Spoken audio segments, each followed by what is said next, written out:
Ann Taylor Pittman, Executive Editor at Cooking Light. Thank you so much for joining me today. I have a really easy, elegant, and fun weeknight dinner idea to share with you today. I'll be making goat cheese stuffed chicken breast. It's a very easy way to kind of elevate your normal weeknight boneless, skinless chicken breast and make it a little something special. So before I get to the chicken, let me just make the filling and show you just how easy it is. So it starts with goat cheese. I have 2 ounces of goat cheese here. When you buy the small logs at the grocery store, usually they're 4 ounces, so just cut it in half. We're using the 2 ounces. I'm just going to kind of start by smushing it a little bit in the bowl. And then to that, we're going to add about a tablespoon of chopped parsley. So I haven't prepped out a lot of my ingredients ahead of time because this recipe is so simple. I want to show you just how easy it is to pull together. A couple of little stemmy parts are okay, but I don't want too many. So this is flat leaf parsley. If all you have is curly parsley, that's fine. That certainly works. You just want a little bit of that kind of green, fresh flavor from the parsley, and there are so few ingredients here that you want to opt for the fresh herbs. They really make a difference. If you're thinking about using dried herbs, you can maybe use dried thyme. That's the next herb we'll add, but I would not recommend dried parsley. The fresh stuff is really the way to go. So about a tablespoon. Okay, I'm gonna turn my skillet on. Okay, and then fresh thyme. I have about half of it prepped out here and just kind of wanted to go through a little bit of a thyme tutorial. So I found this very helpful a few years ago when someone kind of walked me through it. So with thyme, you take a sprig and you pull the leaves in the opposite direction of where they grow. But then when you get down to sort of the tip end, it's very tender and it always breaks when you try to do that. That's okay. If it's tender enough to break, just with light pressure from your hand, it's tender enough to eat. So that's okay. Just pull the leaves off, and then when you get to the tip, just pull that off with a little bit of the stem, and that's fine. Just keep going. If the stems seem a little big, then you can chop them up. So we're just using 2 teaspoons of fresh thyme. Now, like I said, if you're needing to use dried herbs here, you could use dried thyme. It won't make a huge flavor difference. If you have fresh, definitely go for it. I grow thyme in my windowsill because I use it all the time. It's my absolute favorite. So I'm just going to pull off some of these leaves, and again, a little bit of the stem is fine. I'm just going to chop that up a little bit because I do have some of those stems. So that's 2 teaspoons of fresh thyme. If you're using dried, I'd say use maybe a half a teaspoon because it's definitely going to have a stronger flavor, a more concentrated flavor. And then the only other thing that goes into our filling is garlic. So just 1 garlic clove that I'm grating on a microplane. Now, if you don't have a microplane, I highly suggest you buy one because I think they're really invaluable in the kitchen. Used certainly for grating citrus zest, like lemon or orange or lime zest, but also for something like this where you just very quickly grate up some garlic. If you don't have one, you can just mince the garlic, that's fine. I'd recommend just trying to get it pretty fine because you don't want to crunch into bits of garlic. It's not going to have enough time to cook and get soft. So when you crunch into kind of a big piece of raw garlic, that might be a little bit off-putting. And we have a question. Great. Can we use a different kind of cheese other than goat cheese? We have a few watchers who aren't so fond of it. That is a great question. And you know what? I should have thought of that because I know goat cheese is a divisive ingredient. There are people who love it and people who hate it. If you don't like goat cheese, you can use 2 ounces of feta cheese. Now, if you don't like feta or goat cheese, you can use 2 ounces of cream cheese.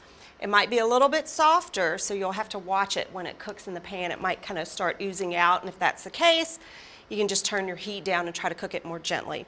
But feta cheese would be my first preferred substitute for the goat cheese, and then if not that, then cream cheese will work nicely.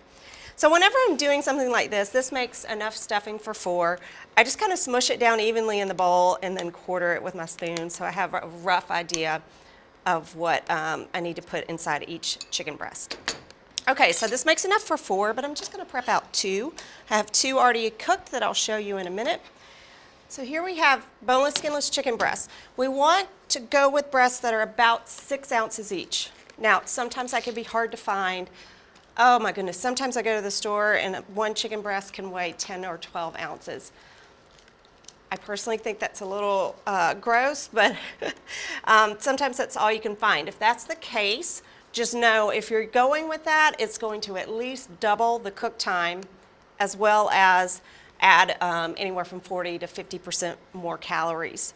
So if you only have access to large breasts, I would suggest maybe trimming them down. If you're watching your calories, if you want this to cook as quickly as we say it cooks, then you need to trim it down. You can trim off to create a breast that's roughly, this shape, sort of that teardrop shape. And then set the trimmings aside. You can use that for stir fry later. You can pop it in the freezer and save up until you have enough to make a full dish. Okay, so I like to cut into the curved side. You can cut into either side. What I find helps a lot is to place my hand on top of the breast and just take a sharp paring knife or utility knife and just kind of cut through the middle to form a pocket. It helps to kind of put that pressure on there to keep the chicken breast in place. And then once you have it like that, you can sort of open it up a little. You don't want to cut all the way through. If you do that, that's okay. You can try to press it back together. So let me do this other one.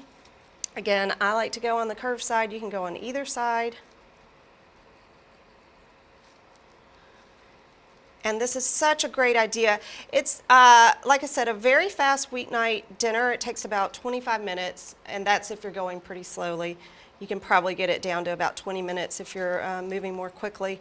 But it's also, you can use it for entertaining, for a dinner party. You can double it, you can triple it, or you could cut it in half if you are just serving 2 people. So I kind of quartered my ingredients here in the pan. I'm just going to take it and just sort of, I find it helps to just sort of smush it into almost a patty, like kind of an oval patty. And then I place it here into that pocket that I cut. As it cooks and warms up in the skillet, it will melt and it will sort of fill all those crevices. I'm going to close it and just kind of press a little bit. You don't have to secure this with toothpicks or anything like that, but I just kind of press just to kind of get the chicken back together on the edge. Okay, I did have a hole here. That's okay. Still going to cook up nicely. Just going to pat it out. Place it inside the chicken, fold the chicken over. Okay, so that's it. That's all there is to the chicken. Now, I just need to season it with a little bit of salt and pepper. This is for 4 breasts, and it's a ½ teaspoon salt, ½ teaspoon pepper. So for 2 breasts, about ¼ teaspoon each of salt and pepper. Now the filling's going to add a ton of flavor, so you don't have to season it too heavily. And we have a question. Great. Sean wants to know if blue cheese would work. Oh, blue cheese would be lovely. If you're a blue cheese fan, go all blue cheese. I think that would be nice. Blue cheese and thyme, I think, the herb thyme. Blue cheese and thyme is a great combination. That's a great suggestion. Okay, so I just added a little olive oil to the skillet. And now I'm going to place the breast in there, presentation side down. So that rounded, prettier side, I'm going to put down in the pan so it browns first. It's always going to be prettier. So this is the non-presentation side. Okay. Now, if your chicken breasts that you're working with are indeed about 6 ounces each, you only have to cook them for 6 minutes on each side. If you're working with larger chicken breasts, I cannot guarantee that timing will work. You might need to add anywhere from 5 to 10 minutes if the breasts are larger. Okay, so I've got those going there, and we're not going to wait 12 minutes for it to get done. I have some that are already cooked ahead of time. And let me grab those real quick so you can see what it looks like. So here I have 2 breasts that I have already cooked ahead. They got nice and brown on both sides, but I did the presentation side first, that sort of rounded side, so that it's prettier. You can serve this with pretty much any side dish. I would go with maybe some steamed green beans or the French slender green beans called haricots verts. or steamed broccoli. You can serve it on a bed of rice or pasta or cauliflower rice if that's your thing. It pretty much goes with anything.